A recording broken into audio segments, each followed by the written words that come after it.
Agents need to have a strategy when it comes to their Medicare Supplement portfolio, what products they have in it, and what to use where, right, and in what situation. So why don't we take some time right now and talk about how agents should work on building out the MedSupp part of their portfolio, trying to be strategic.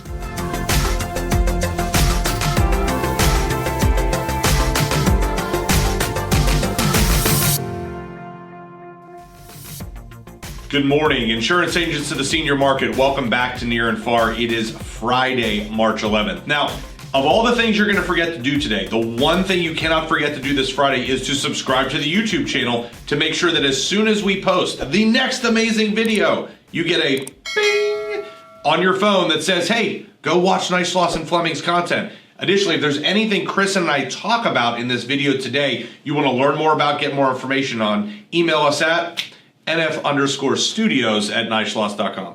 So Kristen, I had a conversation with an agent earlier this week, and you and I were talking about it as well, about a Medicare Supplement rate adjustment that was happening in their area. Okay. And after I talked to her, it was an odd conversation because we were talking about the rates going up. Okay, what's next?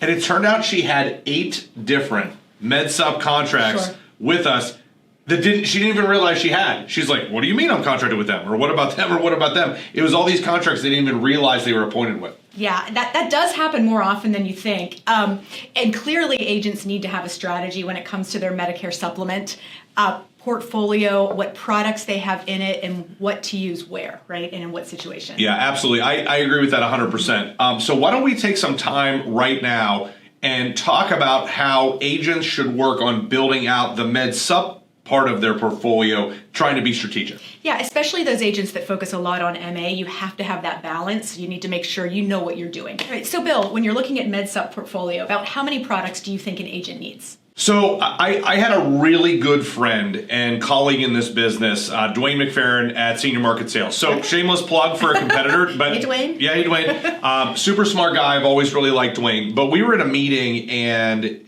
talking about the MedSupp side of the business, and he has always talked about how there is not an agent that needs more than 3 MedSupps. And the only exception I would give to that is if you are working remotely and you are selling via the phone in a ton of states, you might need more. But for the majority of our agents that may do some telephonic sales, but really you're in one market, 3 was kind of what Dwayne had talked about. Yeah, I think that's probably right. I know I always kind of like to look at categories with MedSupp. So as an agent, you might be, we talk about a brand agent sometimes, right? Or a price agent, and then reflective of your client. So you might have a client who is brand loyal or likes the comfort of a brand. You might have a client who is really rate sensitive or a unique situation. Smoker, an unusual location, something where a different product might come into play. Yeah, I mean, when I think about just how many, like not like picking which ones, but just like how many do you need? For me, I think you can get into a scenario where it's like, oh, I'll take that one. Oh, I'll take that one. Oh, I'll take that one. And it's almost, have you ever been to Al's Cafe in the South Hills? Yes. Okay, all right. So Al's Cafe is a local restaurant. Another shameless plug on the Neishloss Fleming channel. But their menu, like Al's is a great place to go, but it's literally page, too much, page, and I don't even know where to begin. And then I think on the other side of it, and this is how I would choose to build out my portfolio from a menu analogy perspective. Like if you think about the nicest dinner maybe you've been to with your husband in the last year to 2 years, I would wager to say, I'd put $5 on the table if I had my wallet in my pocket, that it was a 1-sheet menu with probably 4 or 5 items. And a special. Yeah.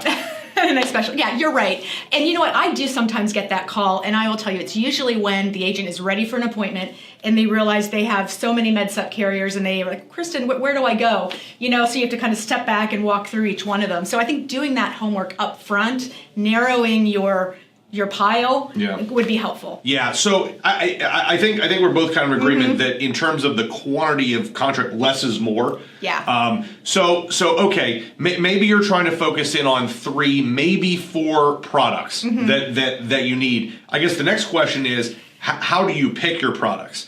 I know for me, because I've sold in the homes and I still do that.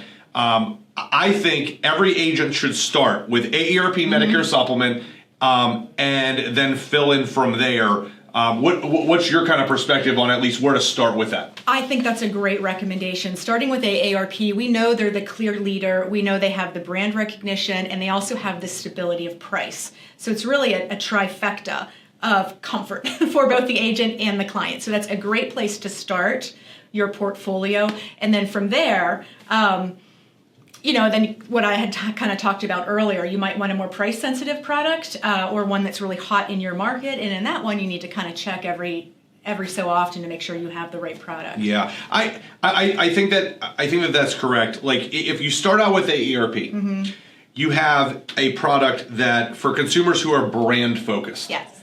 There is no bigger brand in Medicare Supplement than the AARP product.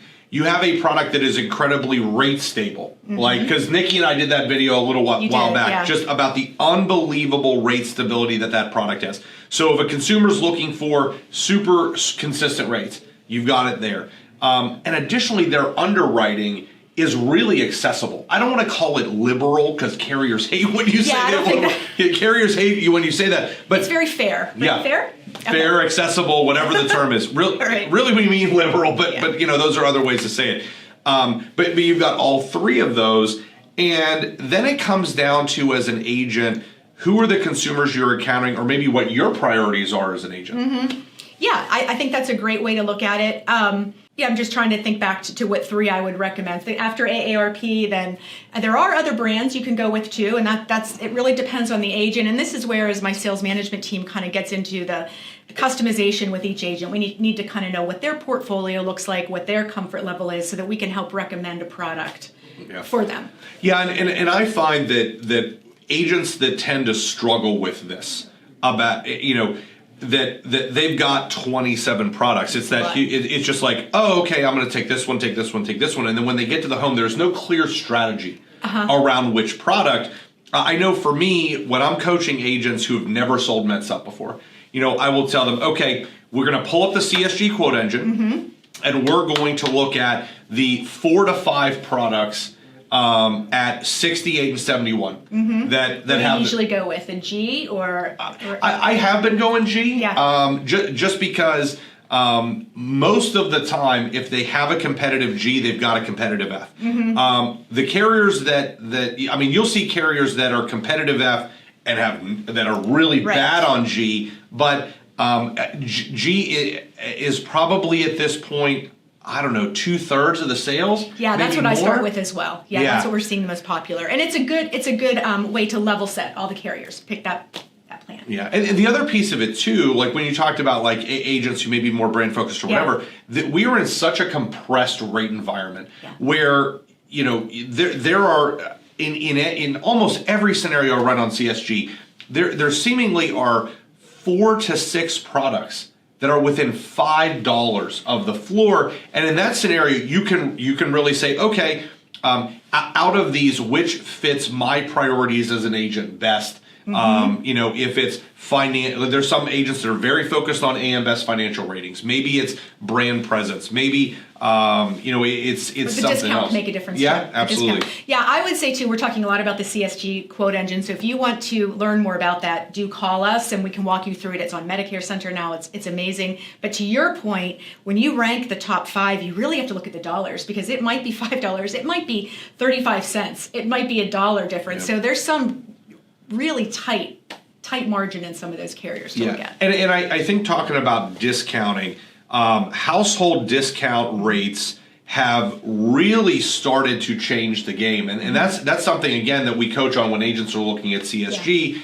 is if you just look at the single rate and you don't click on that little button that says apply discounts, I think is what it's called on the left-hand side of the quote engine, you could be totally missing it, because if your practice typically generates couples in terms of the way that you prospect and how you pull people in, it could be a totally different scenario. Like there are some carriers that are at 14% household discount, and you have others that are at 5%.